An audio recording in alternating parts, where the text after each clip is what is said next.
Hello GW soldiers, बच्चा लोगों आपका स्वागत है हमारे चैनल पे, जो कि इंडिया का बेस्ट चैनल है फॉर गेट प्रिपरेशन। बच्चा लोगों, एक बहुत तगड़ी और बहुत ही अच्छी न्यूज है for electrical and electronic students, क्योंकि एक ऐसा सब्जेक्ट स्टार्ट होने वाला है जो आपके गेट की प्रिपरेशन की बुनियाद होता है, that is signals and systems. बच्चों, इस सब्जेक्ट के बारे में इस वीडियो में मैं आपको बताने वाला हूं, इस सब्जेक्ट की इंपॉर्टेंस और हमारा जो कोर्स शुरू होने वाला है उसका पूरा फ्लो। ठीक है, जल्दी से इस पूरे सब्जेक्ट की डिटेल्स को देख लेते हैं बच्चों। इस सब्जेक्ट की सबसे पहले इंपॉर्टेंस क्या है? इस सब्जेक्ट की इंपॉर्टेंस देखो बच्चों, अगर आप पुराने सालों को देखोगे 2022, 21, 20, 19 और 18, इलेक्ट्रॉनिक्स और इलेक्ट्रिकल में ऑलमोस्ट अगर आप देखोगे ऑन एन एवरेज 10 नंबर का, 10 नंबर का, 10.5 नंबर का, 9.5 नंबर का, 8.5 नंबर का, एक ऐसा सब्जेक्ट जो आपको गेट में 10 नंबर तक बड़े आराम से दिला सकता है। ये एक ऐसा सब्जेक्ट है, बहुत ही इंपॉर्टेंट और बहुत ही सिंपल सब्जेक्ट है। ठीक है, ऑलमोस्ट 10 नंबर आपके 100 में से पक्के हो जाते हैं अगर आप ये सब्जेक्ट अच्छे से कर लेते हो। इस सब्जेक्ट की इंपॉर्टेंस और ये भी है कि इस सब्जेक्ट को पढ़ने के बाद अगर आप कंट्रोल सिस्टम पढ़ते हो तो बहुत आसान हो जाता है कंट्रोल सिस्टम, क्योंकि most of the concept control system में वो इसी सब्जेक्ट से आते हैं, सिग्नल सिस्टम से, लाप्लेस ट्रांसफॉर्म से आते हैं। ठीक है, उसके बाद कम्युनिकेशन सिस्टम जो हमारे इलेक्ट्रॉनिक्स के बच्चे लोग पढ़ते हैं वो भी इससे लिंक्ड है ऑलमोस्ट। अगर आप एनालॉग कम्युनिकेशन पढ़ोगे तो सिग्नल सिस्टम का ही एक्सटेंडेड वर्जन है ऑलमोस्ट पूरा।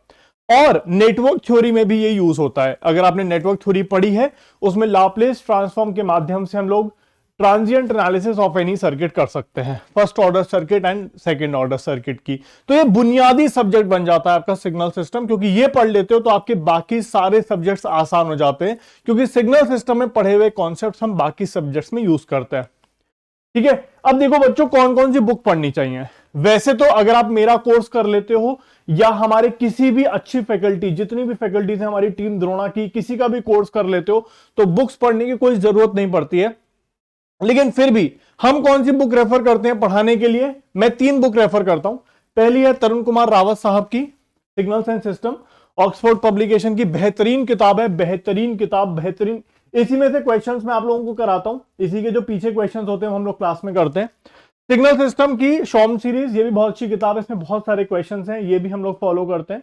और ओपनहैम, एक्चुअली ओपनहैम और तरुण कुमार रावत साहब की किताब ऑलमोस्ट सिमिलर है, बहुत ज्यादा अंतर नहीं है। ठीक है, मैं इन दोनों बुक्स को फॉलो करता हूं अपने कोर्सेज को पढ़ाने के लिए, क्योंकि तरुण कुमार रावत साहब की किताब और ओपनहैम किताब ऑलमोस्ट सिमिलर है, ज्यादा अंतर दोनों में नहीं है। इसके बाद बात करें बच्चों सिलेबस की।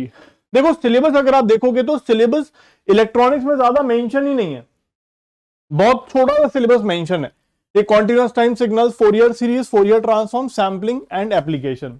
फिर डिस्क्रीट सिग्नल की देखोगे DTFT, DFT, Z transform, discrete time processing of continuous time signal, LTI systems, definition, property और ये सब। ठीक है, तो अगर आप देखोगे तो यहां पे लाप्लेस ट्रांसफॉर्म मेंशन नहीं है, एफएफटी मेंशन नहीं है।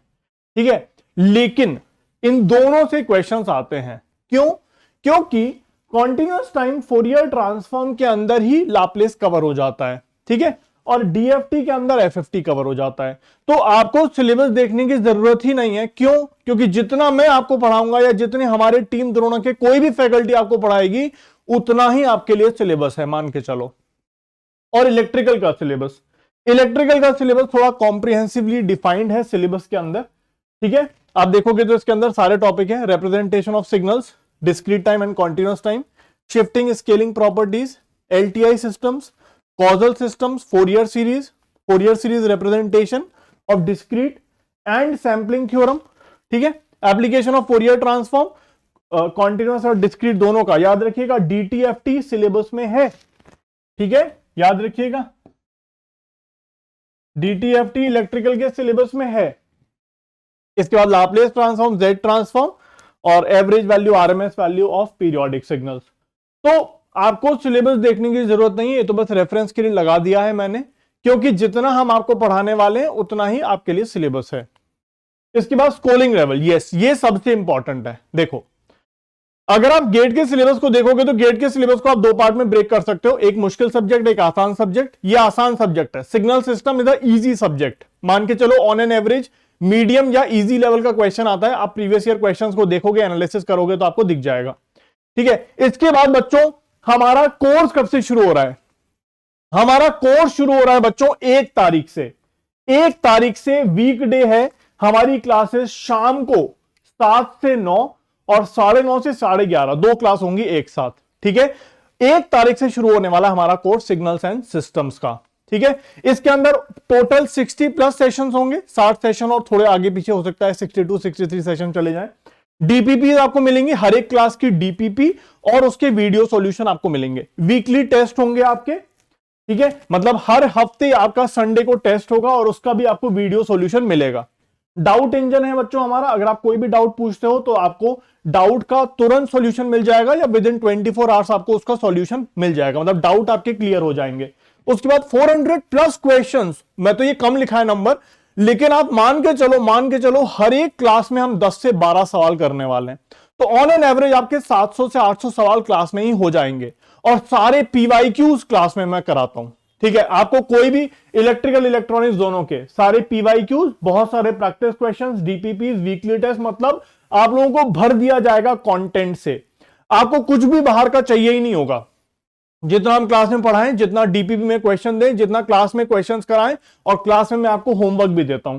ठीक है, तो ये अगर आप कर लेते हो आपको कहीं जाने की जरूरत नहीं है, कुछ भी, nothing else is required, nothing else is required. इसके बाद चैप्टर का सीक्वेंस बता देता हूं बच्चों। बेसिक्स ऑफ सिग्नल सिस्टम ये हमारा पहला चैप्टर होगा, जिसके अंदर हम टाइप ऑफ सिग्नल्स पढ़ेंगे, टाइप ऑफ सिस्टम्स पढ़ेंगे और सिग्नल्स के ऊपर एनालिसिस करेंगे, जैसे शिफ्टिंग, स्केलिंग एंड इन्वर्जन वाली। ये बहुत इंपॉर्टेंट और बेसिक चैप्टर है, इसमें से 2 से 3 नंबर का मान के चलिए आ जाता है। दूसरा है एलटीआई सिस्टम, इसमें हम कॉन्वोल्यूशन पढ़ेंगे, इंपल्स रेस्पॉन्स के बारे में पढ़ेंगे, सिस्टम्स के बारे में। ठीक है, और किस तरह से कॉन्वोल्यूशन करना है, पेपर में किस तरह सवाल आता है, ये भी हम लोग देखेंगे। इंपॉर्टेंट टॉपिक है, इसमें से भी 1 से 2 नंबर का सवाल आ जाता है। ठीक है, इसके बाद थर्ड है हमारा continuous time Fourier series, one of the most important topic. इसमें से प्रॉपर्टी बेस्ड क्वेश्चन बहुत सारे आते हैं। हम लोग क्लास में इस पूरे टॉपिक को, इस पूरे चैप्टर को बहुत अच्छे से करेंगे। बहुत ज्यादा इंपॉर्टेंट नहीं है, मान के चलिए 1 से 2 नंबर का सवाल आ जाता है। इसके बाद है Laplace transform, one of the most important topic of this chapter, this subject. इस सब्जेक्ट का सबसे इंपॉर्टेंट टॉपिक चैप्टर आप मान सकते हो, लाप्लेस ट्रांसफॉर्म। बहुत ही अच्छा, हम लोग इसको पूरा डिटेल में पढ़ेंगे, सारे क्वेश्चंस करेंगे, सारे कॉन्सेप्ट समझेंगे कि हमें क्यों यूज करना है लाप्लेस ट्रांसफॉर्म, आरओसी का कॉन्सेप्ट क्या है, इनवर्स का कॉन्सेप्ट क्या है, सिस्टम एनालिसिस कैसे करते हैं। इसके बाद कॉन्टिन्यूअस टाइम फोरियर ट्रांसफॉर्म, इसमें से भी क्वेश्चंस अच्छे खासे आ जाते हैं। Property based, duality based questions बहुत सारे आते हैं। सैम्पलिंग बेस्ड क्वेश्चंस बहुत सारे आते हैं, तो सैम्पलिंग हम लोग इस चैप्टर के अंदर पढ़ने वाले हैं। और सिस्टम एनालिसिस भी हम लोग करेंगे, और टाइप ऑफ फिल्टर्स, जो कॉन्टिन्यूअस फिल्टर्स होते हैं वो पढ़ेंगे। डिस्क्रीट टाइम फोरियर सीरीज, ये बहुत इंपॉर्टेंट नहीं है, बट फिर भी हम लोग अच्छे से इसको पढ़ेंगे, क्योंकि इसकी इंपॉर्टेंस धीरे धीरे बढ़ रही है। आप देखोगे प्रीवियस ईयर में इसके बहुत ज्यादा क्वेश्चन नहीं पूछे गए हैं, बट स्लोली इसके क्वेश्चन अब आने लगे हैं। इलेक्ट्रिकल में आप देखेंगे तो 2022 में सवाल आया था इसके ऊपर, लेकिन प्रॉपर्टी बेस्ड सिंपल क्वेश्चन था जो इजिली बन जाएगा। इसके बाद Z transform, it is as important as Laplace. Laplace जितनी इंपॉर्टेंस रखता है पूरा सब्जेक्ट के अंदर, बहुत इंपॉर्टेंट टॉपिक है। हम लोग पढ़ेंगे क्यों इसको यूज करते हैं, इसकी आरओसी का कॉन्सेप्ट क्या होता है, system analysis, inverse Z transform, सब कुछ पूरा अच्छे से पढ़ेंगे। इसके बाद है डिस्क्रीट टाइम फोरियर ट्रांसफॉर्म। याद रखिएगा, यहां तक के सारे टॉपिक्स इलेक्ट्रिकल और इलेक्ट्रॉनिक्स में कॉमन है। ठीक है, सारे टॉपिक्स इलेक्ट्रिकल इलेक्ट्रॉनिक्स में कॉमन है, आप सारे देखेंगे तो सारे टॉपिक्स आप लोग कवर करेंगे। ठीक है, इलेक्ट्रॉनिक्स इलेक्ट्रिकल दोनों।